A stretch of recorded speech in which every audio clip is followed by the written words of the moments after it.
afternoon, everyone. I'm Nikos Loutas. I head NATO's Data and AI Policy Unit, part of the international staff in Brussels. It's really a pleasure to be here today and welcome all of you to this session at REAIM that is organized by NATO with esteemed panel members. Before starting, I would like to thank personally and on behalf of NATO, the Republic of Korea, for putting together this amazing event on the responsible use of AI in the military. It's our great pleasure to be here, participate, and exchange with all of you. In today's panel, actually, the discussion will look at practical ways of integrating AI, as we say, responsibly, into military capabilities. That's a very important issue for us because this is actually where the rubber meets the road. And at NATO, we're committed to ensuring that our principles of responsible use find their way into implementation in our defense capabilities. So we're going to say a few words about what the organization has done, but also more importantly, we're going to hear about how some of our allies and our closest partners, including also partners from academia and think tanks, are approaching those issues. We're going to learn more about their approaches, and what's personally interesting for me is that I'm going to collect then inputs and insights into how some of those ideas can fit into NATO's future directions and work in this field. I hope this will be equally useful for all of you. The way the session will be organized is as follows. We're going to start with 4 brief interventions by the 4 panel members following my introduction. After that, we're going to have a very brief round of a moderated discussion, and then we're going to open the floor to the audience for any questions that you may have. So where do we stand at NATO with our AI efforts and the implementation of our AI strategy? Some of you might be aware that already in 2021, NATO allies endorsed the first version of NATO's AI strategy.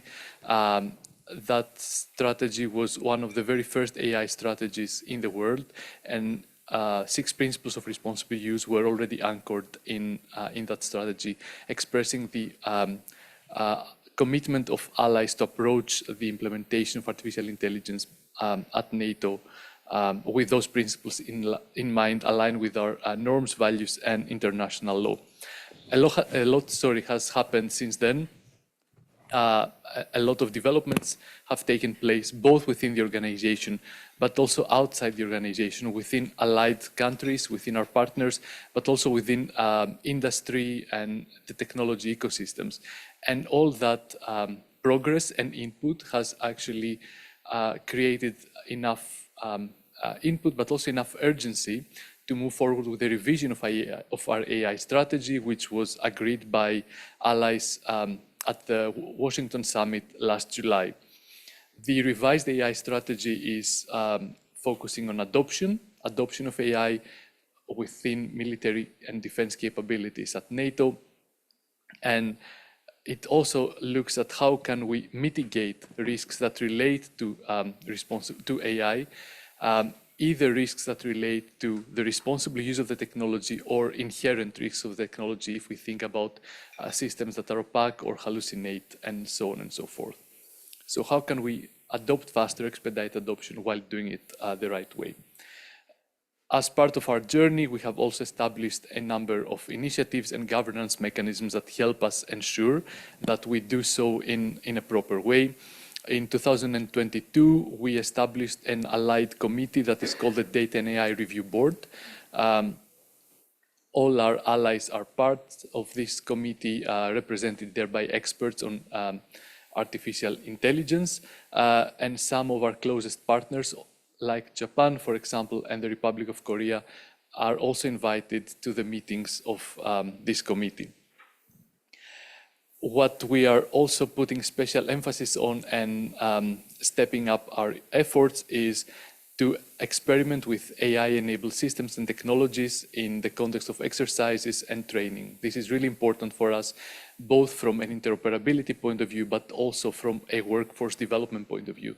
It's really very important for the end users, the operational end users, the operators, to be able to have their hands on those systems, understand how they work and how they can work with them.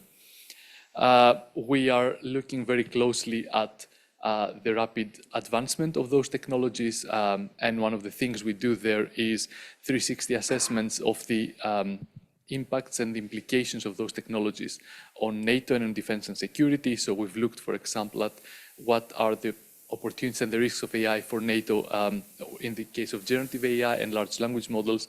We do that for multi-agent systems, and we will continue doing that. The Data and AI Review Board is working on a framework that will help define what organizational AI readiness means for NATO, so that we have clarity on what are the fundamental steps and the fundamental investments we need to make in order to achieve that. And of course, we couldn't do all that alone, and that also explains the composition of today's panel.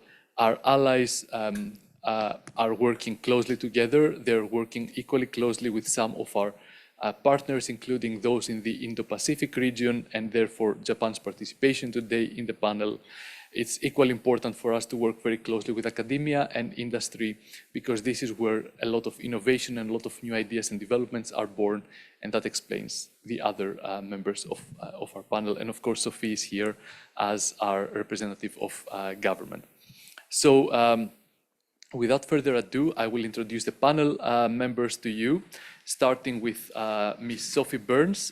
Sophie is head of the Dutch Data Lab. She has a background in public administration and computer science, and she's now, as I mentioned, the data lab head at the Dutch Ministry of Defense. Next to me, we have Misako Suzuki. She is Deputy Director of the International Policy Division at the Japan Ministry of Defense. Our third panel member is Sophie van der Malen. She's Associate Professor at the Defense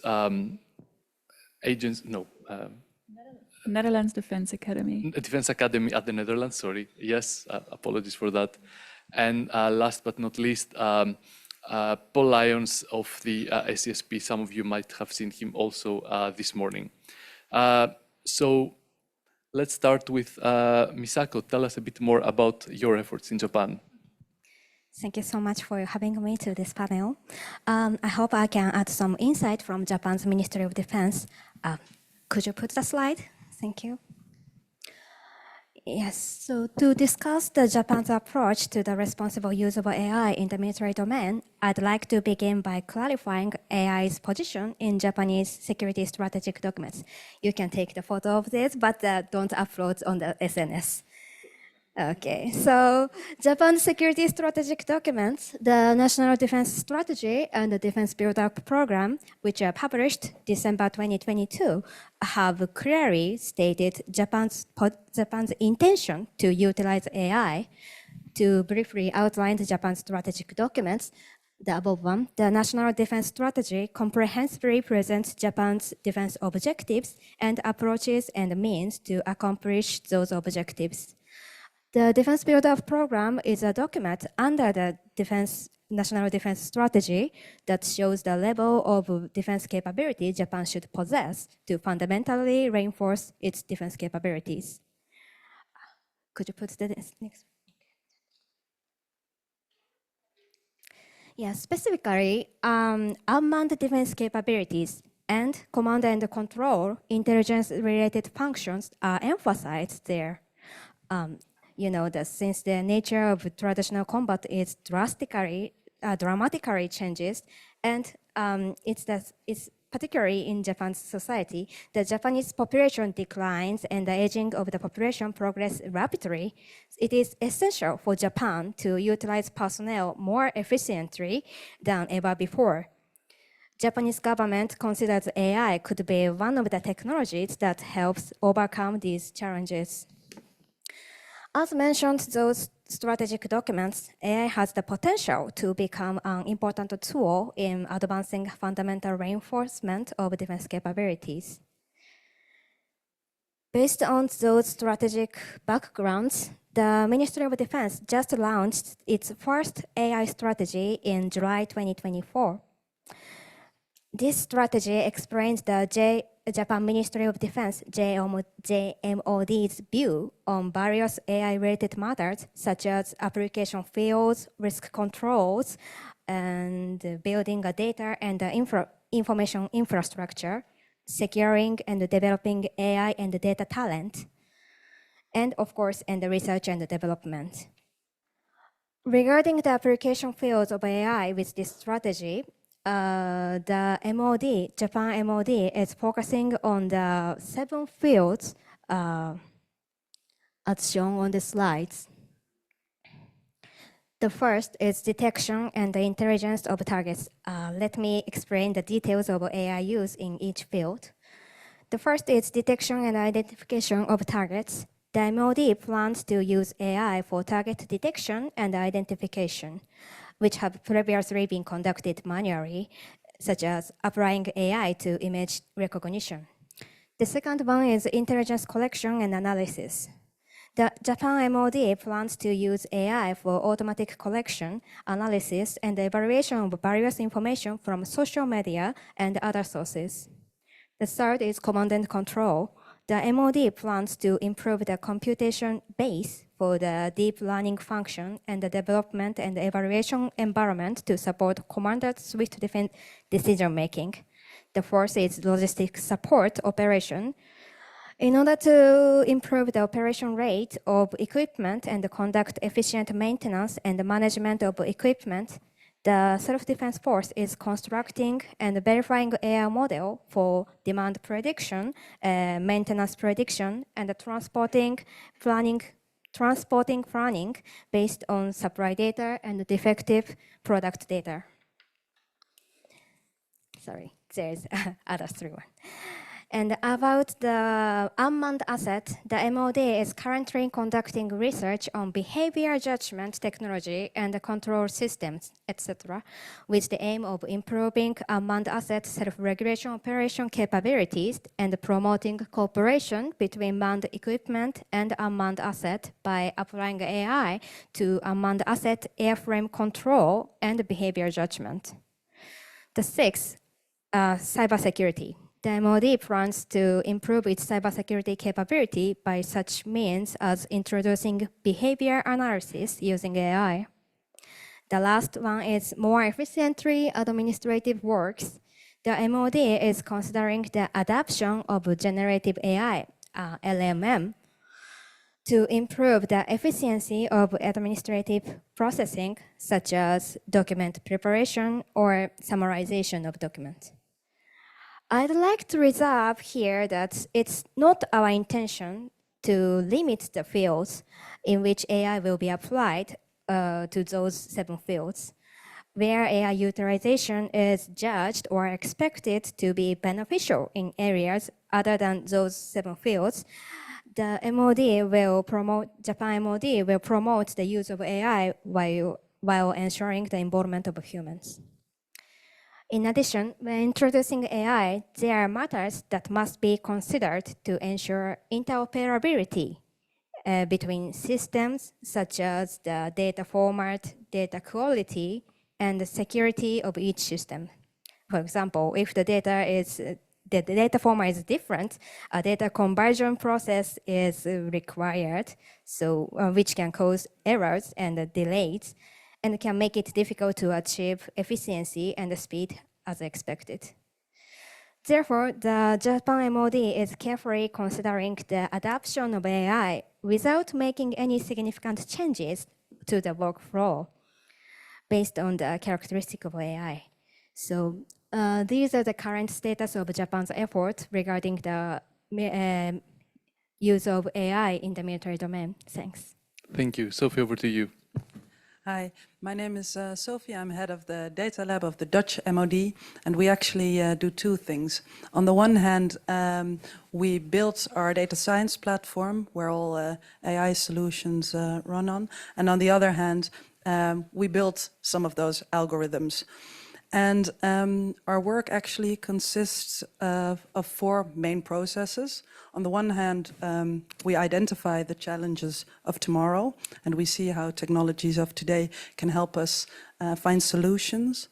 On the second hand, we operationalize successes. So when an experiment is successful, we make sure it can be used within our primary processes.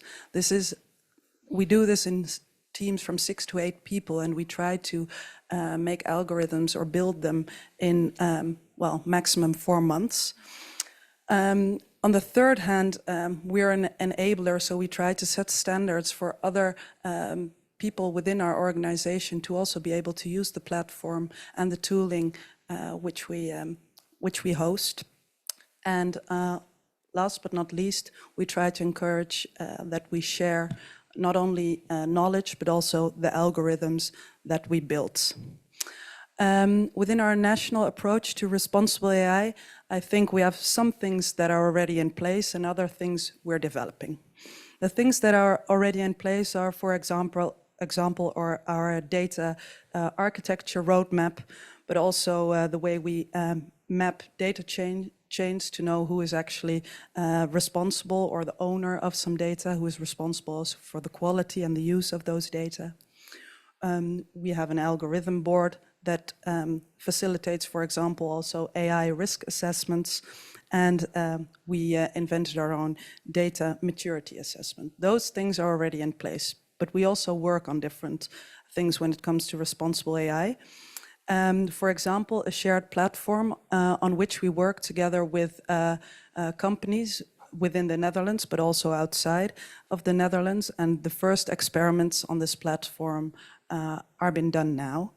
And something else we're working on is MLOps tooling, which runs on our data science platform, just to make sure, like, the ways we develop our code and the way we share our code and rebuild it also sometimes is done in the same ways. So when it comes to responsible AI, some things are in place, but not everything yet, of course. Actually, AI readiness for us means that the level of maturity across the organization is on that level that everyone that has a role in that process has the proper knowledge actually to fulfill this role. And we also do different things to make sure our AI readiness is as good as possible. Well, we just heard Japan mentioning an AI strategy. We also have an AI strategy, of course, but we're also working, for example, on increasing our computer power to make sure our data is less scattered.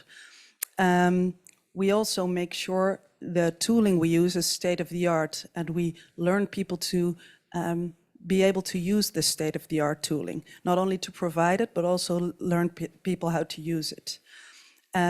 We also invest a lot in our personnel, not only the people that already work with us, but also the people we want to hire. In the Netherlands, people already learn digital skills from primary school onwards. So we try to look into what studies, etc., are relevant for us, for people to, to add to our team. And last but definitely not least, in actually writing the code, making the algorithms, we make sure we work together with actually the domain experts. The experts on the data science, AI, and engineering are in my team, but they are not domain experts. So we work very closely on an agile way with those domain experts. They're with us every week for at least half a day. So we make sure that our algorithms contribute to the questions they have. I think when it comes to tracking on responsible AI, we also do different things, but I'm just going to highlight one thing we do especially now. The people working in my team are people that love to write code. That means all compliancy issues are not their favorite work to do. Whose are they, right? But the first thing that came up to them when we spoke about responsible AI was that they said, we're going to write an algorithm that does this for us. So funny, but also a thing we're working on now and tracking the responsible AI part is that we try to automate the responsibility of computer vision models.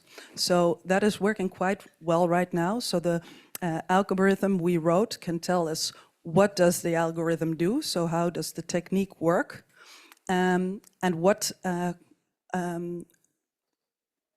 do you say so, what questions does it give us an answer to, so what decisions does the algorithm actually make. Bottom line, we made a few steps already, but we're still learning a lot when it comes to responsible AI, and especially when it comes to increasing our data readiness. I think we can learn a lot from our allies. Sophie, sitting next to me, has very other perspective on this same theme, more from the human perspective. So she will take us into that now. Sophie, yes, indeed, that was the perfect handover. Hi, so I'm also Sophie.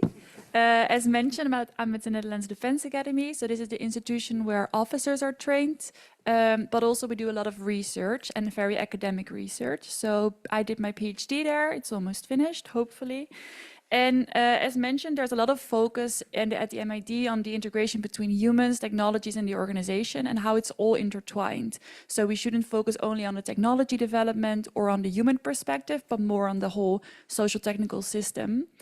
And my research specifically focuses on the user end. So what happens with those people that are expected to work with AI technology or robotics? And more on the ethics side. So we do a lot of research on military ethics. What does it mean to be a soldier? But also what does it mean to be a soldier with a lot of the transformations going on and a lot of new technologies to work with? So my particular research comes also from the perspective of drone operators. We know that a lot of drone operators have very different moral experiences of their work. So they have a larger distance to the objects they're observing, but they feel more intimacy because they have very close, high-level cameras, so they can observe for a long time. So those are developments that we take into account also to do research on what it means to work with novel AI technologies for soldiers. And two very important themes relating to the ethics are trust and responsibility. And if we talk about responsibility, it's not only about the broad principles of responsible AI, but also what does it mean to feel responsible for your actions if you're not really sure what the AI system is based on, what the decisions are based on. And that very closely relates to trust, because you have to trust the system, but what if it is a life and death situation? How does it work in that settings? So this is a research that we focus a lot on, and we focus very much also on the ground troops. So I did a lot of interviews and research with platoon soldiers. So those are really expected to go to the front line. They're really expected to trust a system and the chances that the system gives or the recommendation that the system gives. And I'm just very curious to learn more about this in the coming years also, because these are a lot of developments that are taking place now, but also in the future. And from a research and academic perspective, I think it's very important that we stay very close to the innovation processes and not only focus on the future, but also on what happens now. So that is a bit of the academic perspective that we have on responsible AI. Great, thank you. Paul, your organization has been publishing a lot about the need and the urgency to expedite AI adoption, so I'd love to hear more about it. Yeah, thanks a lot. And Nikos, thanks for inviting me to the panel. And second is, I echo your sentiments on the Korean government's Ministry of Foreign Affairs and Ministry of National Defense efforts to put this on. It's a lot of work and a testament to that. Good afternoon, everybody. Thanks for coming. I'm Paul Lyons from the Special Competitive Studies Project. Unlike my panelists, I'm not government, I'm not academia, I'm not industry. We're a project. So we can speak freely. But we're a funded project by Eric Schmidt, former CEO of Google. And I'll give you just a little historical perspective that might help you kind of understand where we fit in this ecosystem of AI. Back in the late 50s, when the US was facing the coming Cold War, the Rockefeller brothers saw it upon themselves to put private capital at work to stand up a special studies project led by Henry Kissinger. And this was to prepare America for the coming Cold War. Fast forward to now, Eric Schmidt took that mantle and said, how can America prepare for the coming great power competition, or whatever term you want to put at it? But there's the intersection of two things happening in the world. One is this notion of innovation power, right? AI, AGI, quantum, biotechnology, advanced compute, advanced networks. So generational technologies are upon us or on the near horizon. So how does that innovation wave collide with the geostrategic realities that we're facing today? Competition globally in the Indo-Pacific, Gaza, Red Sea, Ukraine, what's next? So our remit as the Special Competitive Studies Project is to do just that, is to prepare America, the next administration, for what does a plan for national competitiveness look like? So there's about 70 of us that work on a small project that will talk to transition teams, whether that is a Trump or Harris transition team. Whoever wins the election, we will meet with them as well, meet with the Hill, meet with the Pentagon, people in the national security ecosystem to understand what the imperative is with technology, right? And I think everybody in the room can agree that the first mover on all these generational technologies will set the responsibilities, will set the norms and values, will set the use cases. So we see a sense of urgency. I think to your question, central to our thesis is this sense of urgency, right? And as we bring this kind of iron triangle of innovation, which is academia, industry, and government together, there's also a fourth player that has emerged that we work with. And that fourth player is private capital, right? So historically in the United States, private capital has not looked at the defense ecosystem with a lot of inertia, but they do now. They see the opportunity. They're into the mission of preparing the national security space within the United States in company with our allies and partners, because America can do best when we're aligned with our allies and partners, and that's a central theme with us in all our work. So this notion of private capital is really, really important. So what do? We bring academia, industry, government, and private capital together, and we work on this mission together cooperatively. How do you prepare the United States for a new era of national competitiveness at the intersection of innovation power and these geostrategic challenges? So not an easy job, but a job that we see as a mission. So glad to be here at REAIM to work demonstrably with our partners in government and industry and academia. And if there's any private capital people here, we speak your language as well. So thank you so much. Thank you. Thank you, everyone. I have a couple of questions for you, and then we're going to open the floor to the audience. We spoke a lot about sharing knowledge. REAIM is also a knowledge-sharing forum in a sense, and we also spoke about the imperative and first movers and how can we actually move faster ourselves. So I wanted to ask each of you, in kind of in a sentence, in which areas do you feel that we need to expedite our efforts, and how can we share knowledge and experience among us more effectively as allies and partners? Starting maybe with Sophie. Yes, well, maybe you can already sense a bit of my answer.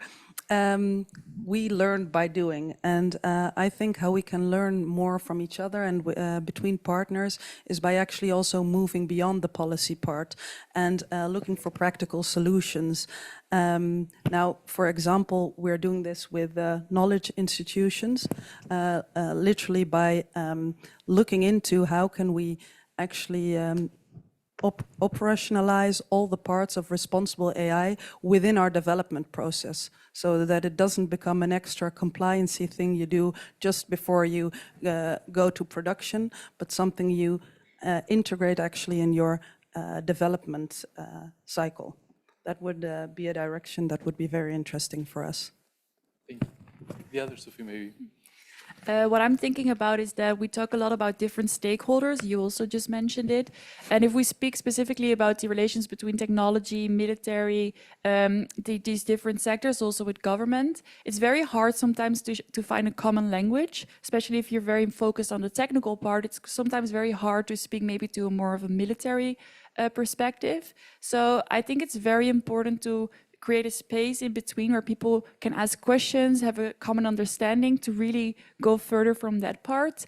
And I would mean specifically on the ethics part, because it's sometimes people are very strongly thinking that the engineers should do all the ethics, or maybe that the other side should do all the ethics. But ethics is not a thing or that a box that you can just tick. It's also a conversation and an ongoing dialogue. So I would say that if you create a common language and a common space, it's easier to overcome those moral dilemmas. Paul. Yeah, thanks very much. I'd like to touch on the speed of adoption aspect. One is, I think there's probably bookend approaches. One is let's get governance and get guardrails in place first, which I would call the slow model, right? It's responsible, it's prudent.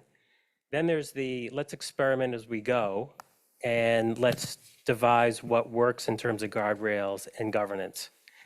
But in the middle is this notion of responsible speed, which I think is the medium approach and probably the right approach, right? Which is, can you, as democratic societies, we have the right values and ethics, right? Let's make sure that that's transparent. And then get to experimental phase, like really move beyond strategy, move beyond policy. Let's get to implementation details, which allows us to go at responsible speed. So working hand in hand with allies and partners on certain mission sets where we can experiment together. Maybe that's autonomy, in any domain, sea, air, land, space, cyber. I think that's what I would like to see us work on is amongst those choices and those bookends, there's many options, but not to be lost on anybody in the room on this panel, this is a geostrategic challenge, right? Where competitors are racing to be the first mover. It's prudent that the international norms that we have in place today, that this innovation wave is won by people that have values that are on this stage. So I think that's very, very important. I would humbly submit that responsible speed and innovate as we go is what we advocate at SCSP, because we already have the values piece, right? But let's just work together to get to a winning stage on innovation power to write the norms, values, and use cases for this generational technology. Thank you. Misako. Yes, I'm sorry, it's not maybe the concrete answer. However, that's currently Japan is on the stage of deepening mutual understanding through the exchange of opinions. So on each other's countries' efforts. So maybe Japan is trying to joining a lot of the platforms as much as possible to share some of the information. Okay, thank you. And indeed, Japan recently also joined NATO's IP4 expert group on AI, which is one of our initiatives to share information and knowledge with our IP4 partners in a more coordinated, systematic way. Indeed. I'm just being aware of time because actually my iWatch died, so technology. 3:35. So we're good. We're good with time. Okay, that's great. Sorry for that. When we talk about speed of adoption, we very often the discussion also goes towards procurement and acquisition in addition to internal development. And there a question that I would have for you is, to what extent have your organizational procurement processes already considered or are in the process of being reviewed to consider also principles of responsible use and alignment with these new frameworks for responsible AI? Maybe we can start with Misako for that one.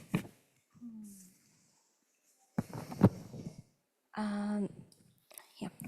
regarding the question about the procurement. Correct, Okay, yes. so honestly speaking, and we are just under consideration of the systematic way of doing the procurement of considering applying AI to the equipment, and so yeah, but sorry, give me a second. So at least I can say that regardless of whether or not equipment has AI military capabilities, the MOD and the SDF conducts when the MOD conducts the research, development, and procurement or adoption of the new technology, we check the compliance with the international laws and the regulations and practices, including the Geneva Convention. So maybe we will follow the same legal check to make sure that our equipment is responsible for when using the AI. Sorry. Thank you. Sophie, what is it changing in the Netherlands? Well, first of all, we until recently actually developed a lot of the algorithms ourselves. So this is a theme we're just recently looking into. And I think we do this in different ways. On the one hand, we do this with a lot of disciplines throughout our organization in the process of procurement. And on the other hand, we think of different ways of procurement. So now we, for example, work with challenges through which different parties can compete actually in different phases of the development of algorithms. And those really become partners. So as I earlier mentioned, we also made a platform in which we can cooperate together. So we try to find out how procurement in these times work and what the guardrails we use are. So some of those we hope we already know and we use them, and others we're still defining, and we do this together with those parties because we use different ways of procurement in which they also work with us together in different phases and formulate what we need in the next phase together as well. Thank you. Paul, would you like to comment on that? Sure, yeah, definitely. To your question, I think there's, from the U.S. perspective, we have the strategy, we have the executive order from the White House. We've put in place the structural organization to revise how we do acquisition at relevant speed, right? And I think what we've learned in the U.S. perspective is that the steady as she goes, the business as usual approach doesn't work, right? With respect to AI. So we've set up the Office of Strategic Capital. So in essence, a bank in the Pentagon that will lend money to startups and mid-cap organizations that can bring to the fold this innovation technology at speed. So think about the startup culture, the mid-caps that need money to get past what we call the valley of death in money terms.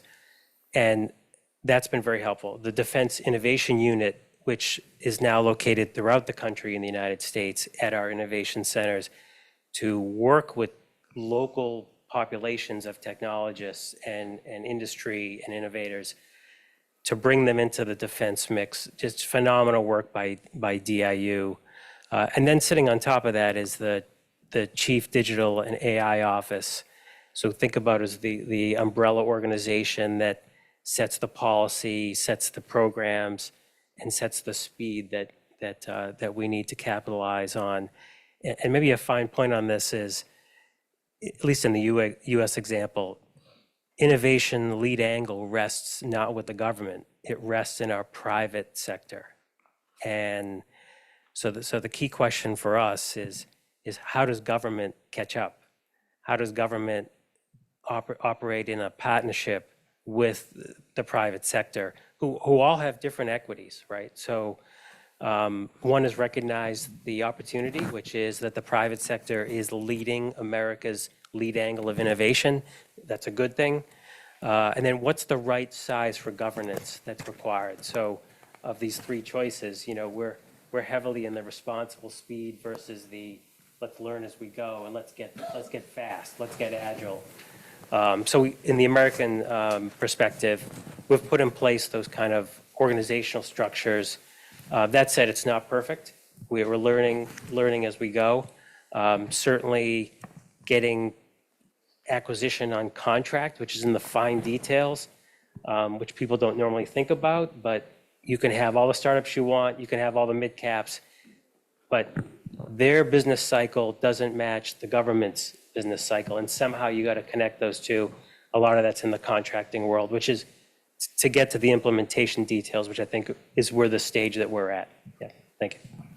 Thanks, and maybe just to conclude this question, I think that what you said resonates, of course, a lot with me, but also with what Sophie mentioned, the need to go for this interdisciplinary approach, because you cannot have only, for example, the kind of the data office or the AI office pushing for it. You need to speak to your procurement lawyers, and you need, at least in our case, to first explain, and procurement people, and first explain why the current approach doesn't work. And in our case, this is I think probably the hardest part to do, to explain why current regulation, current policy, current approaches are just too slow, as you said. So if you have ideas on that, please don't hesitate to share. We're all ears.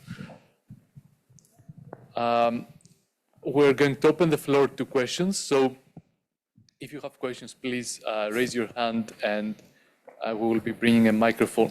We will be bringing a microphone to you so that you can speak up.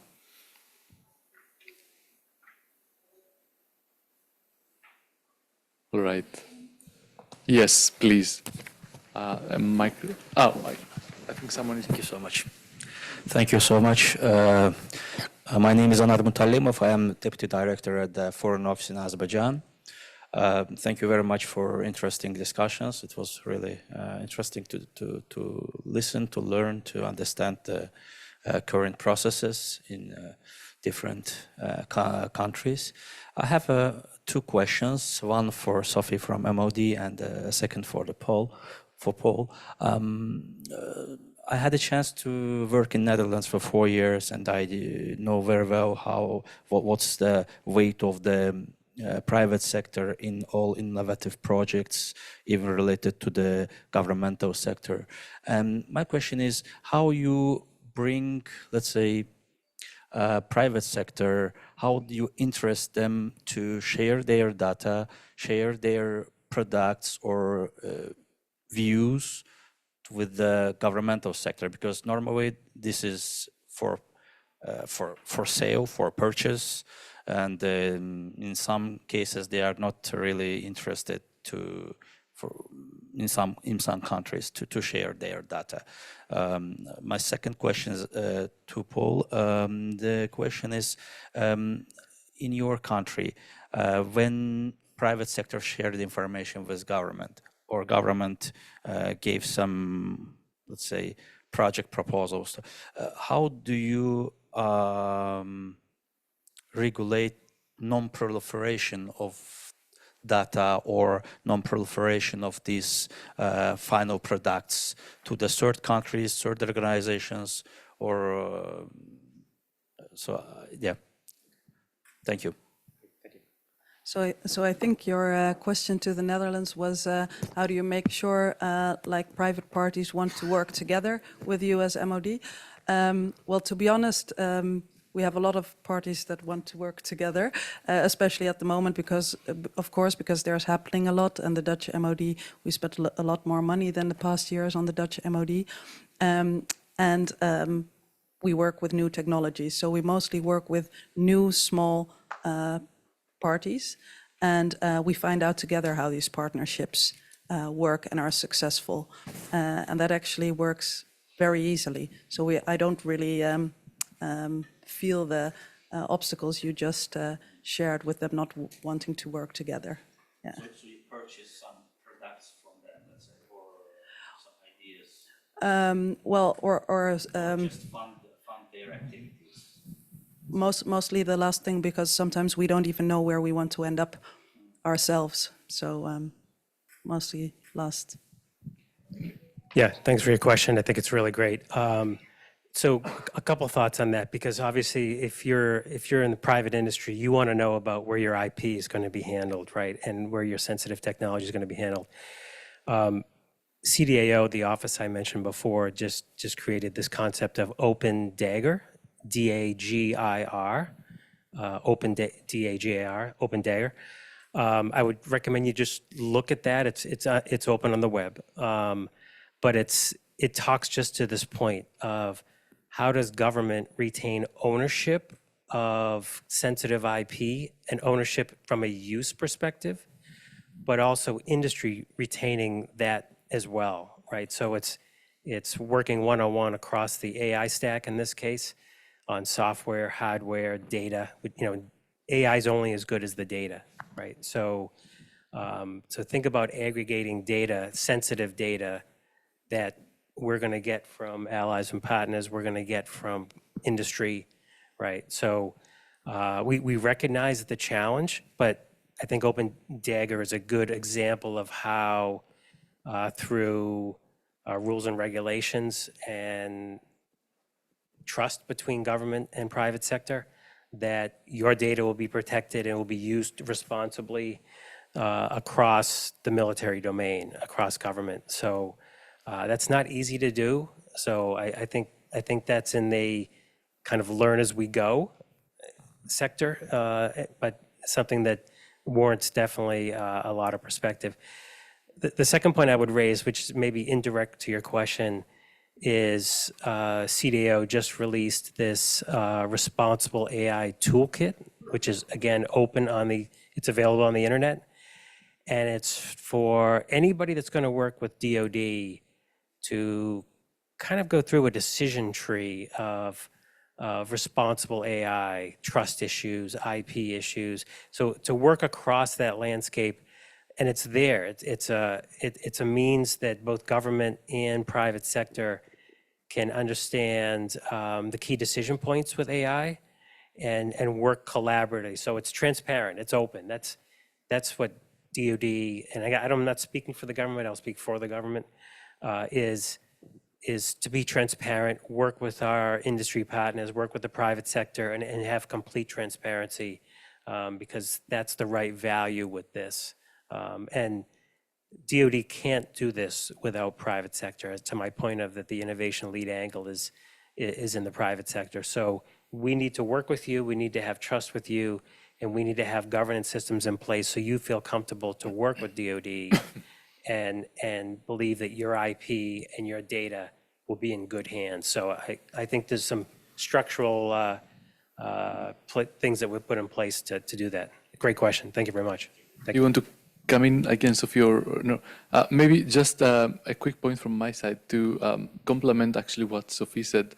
I think indeed the times when industry was reluctant to work with defense are, belong to the past, and I think Paul also referred to that earlier.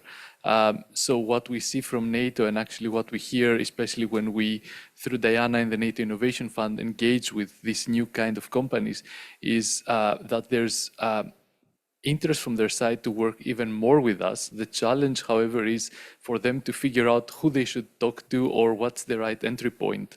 And defense organizations are big, complex, that. And that is why I believe that, efforts like what we see now in some US agencies to develop this industry front doors and this kind of initiatives, that a company knows where to go and offer their services, I think are really very helpful in this direction. And then the second point is NATO also has its own variant of an assessment and toolkit based pretty much on the one of the US DoD, and we're currently piloting in some of our projects together with industry, because we want also not only to explain to them or be open to them about what we need, but also somehow work with them together to understand what it means for us and for them to implement all those different guardrails and checks and balances. So cooperation is really key in that sense. Is there any other question? Yes, I'll bring you the microphone. Sorry. And I'll stand next to you until you're done. Yep. Thank you. I think I'm probably the youngest person in this room, so I'm really nervous and excited at the same time, but let me just ask you one question. Hi, my name is Sejin. I'm a freshman in Yonsei University in Korea, studying political science and international relations. So this is a question for any of you, any one of you who might want to answer this question. So I personally am a bit skeptical about cooperation among different stakeholders on this issue, on AI. And although cooperation among different stakeholders is important, but for the responsible use of AI, it would also be essential for different stakeholders, whether it be governments, industries, and academia, to check and hold each other accountable to prevent the misuse and abuse of this new form of technology. And especially when it seems to be difficult to agree upon specific details of the development and application of AI due to different interests. How do you think the international community and different stakeholders can check each other on this issue? And do you think creating a system for cooperation would be enough? Thank you. Thanks. Well, first of all, I think I'm not sure if we would need to check each other, but of course, when it comes to NATO, we make on more topics, we make certain, we discuss certain topics and align also on certain topics.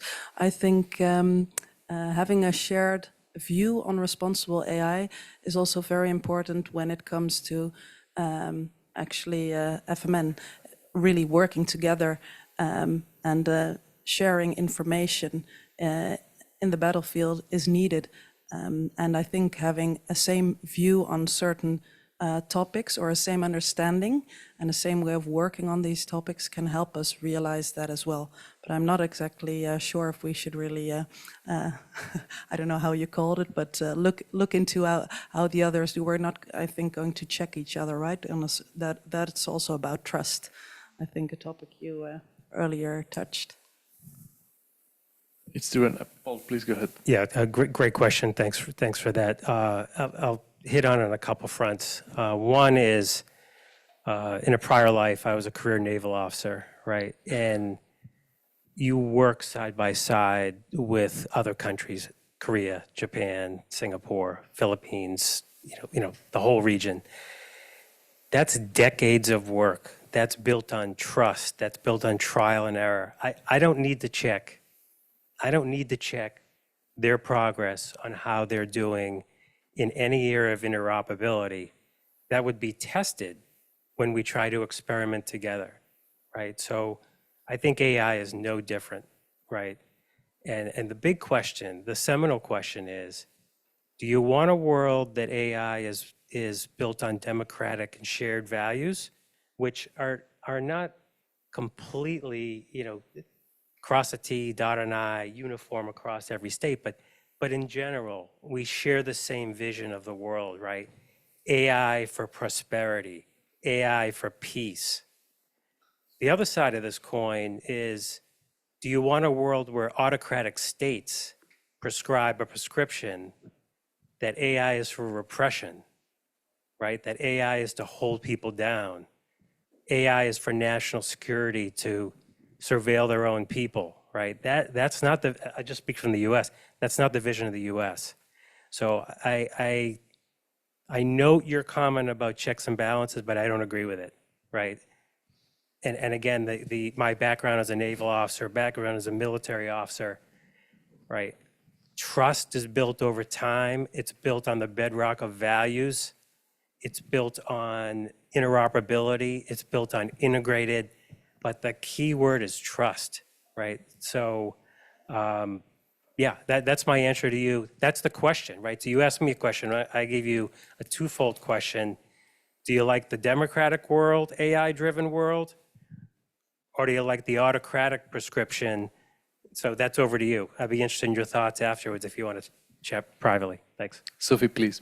Well, thank you for raising this very important point, and actually very well formulated, because I think this is a very important theme. How are they going to collaborate? And of course, trust is an issue, but on the other hand, collaboration is also critically asking questions to each other and holding each other accountable. That is not checking as a lack of trust, but also because you want the same goal and the same vision. So I think it's actually a really important point. And I think for me, a very good way to move forward in this is to really understand what everyone is working on. Not in the sense of checking, but in speaking the same language. So you can actually ask a question on, you're talking about an algorithm, but what about the data that goes into the algorithm? Because you understand that an algorithm is the outcome of specific data. So we need to talk about the data. Very simple example, but those are the kind of conversations that these actors should have with each other, because then they can really collaborate and also hold each other accountable. I think that is different from checking each other. So that's a very good point you're raising. Yes, indeed. Thanks. And I wanted to very briefly say that, really speaking to what the panel members said, that's also why a couple of years ago NATO established this Data and AI Review Board, because we need to have a place where we can all come together and work together and develop this common language to speak and share knowledge and compare notes. There's another question I see, which is going to be our last one, I guess. I'll bring you the microphone. Thank you. I'm Rick Hendricks, also working for the Dutch Ministry of Defense. In addition to your question, Paul already talked about checks and balances. I think it's important that each country has their own checks and balances. So you have your own independent oversight committee or an audit service or compliance officers, but you have to check your own organization if you follow the rules and keep on the principles. I think it's very important to do that. And then you don't have to check each other. You just have to check yourself. Thank you.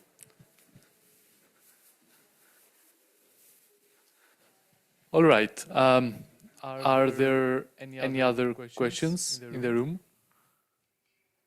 I see one. Sorry to keep you all. Jonas Sandbrink from the Department of Science, Innovation and Technology in the UK. I'm interested in, we haven't talked that much about NATO, and I'm actually interested in your perspective on where do you think things will be going in NATO with regards to integrating more, kind of working more closely together across the allies, kind of creating more interoperability. What's the vision?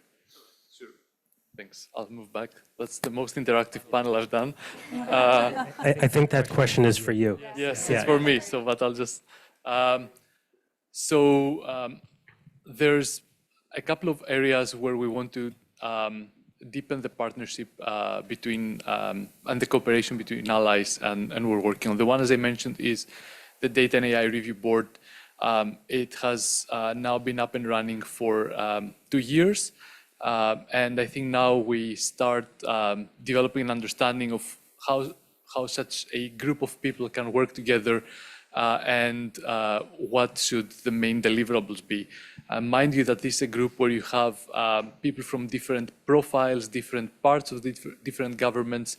It was developed like that by design because we felt that a proper Data and AI Review Board cannot be composed of representatives of one single profession or division in a ministry. So pluralism was important to us. So that's the first thing. The second thing that we want to do is we want to, and I mentioned that in my intro, increase significantly the level of experimentation with AI-enabled systems in the context of training, military exercises, simulations, tabletop exercises, wargaming, you name it. But it's really, really very important. And you know, I was in the US 2 weeks ago, and I will not mention the name, but there's a US bank that has this slogan that says, "Doing it gets it done," and I really believe that makes you know, the difference. So we want to make sure that people at different levels, from operational end users up to political and military leaders, understand what this is about, understand how to use it, and of course, then the interoperability angle. So how can different systems developed in different countries by different companies can work together seamlessly. Another area that we are looking very carefully at is the whole workforce development area. And if you look at also what research says, and if you look at what the tech ecosystem says, the technology development is really exponential. It's I think so overwhelming probably for the average person. So we want to make sure that different types of operational end users, let them be military officers or diplomats or administrative officers or leadership, are able to, depending on their job requirements, understand and use this kind of technologies effectively. And that's it's easier said than done. I mean, it requires to figure out different kinds of training. It requires to work together with the right training organizations. And I think we're really lucky as an alliance to have access to the best academic and research and development, environment. But we have to make use of this for that purpose as well. And then the fourth area where NATO, as also part of our recently revised AI strategy, wants to focus on for the years to come is deepening our partnerships with selected partners, but also with the different tech and research ecosystems. And we want to make sure that those partnerships are sustainable, are well organized, coordinated, not ad hoc, and of course mutually beneficial for the different parties involved. So if I would have to single out 4 areas, I would say those 4. There's of course different others, and maybe no, you know what, I will say one more as I have the microphone, and that's actually sharing of data. So if you read, I mean, we all know AI needs data.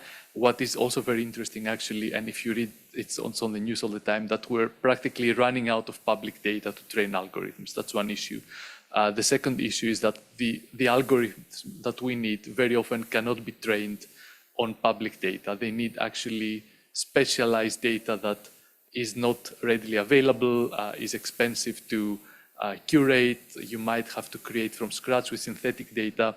So in our view, and we're taking specific initiatives in that direction with policy work and piloting work to come soon, is to how can we enhance our the data sharing within the alliance to be able to have the right quality data at our disposal so that we can develop the right models. Thanks. All right. Yes. Indeed, yes, I was about to do that. So I want to thank once again all of you for being here. Thank also my fellow panelists and give them a warm welcome. Thank you very much. Thank you.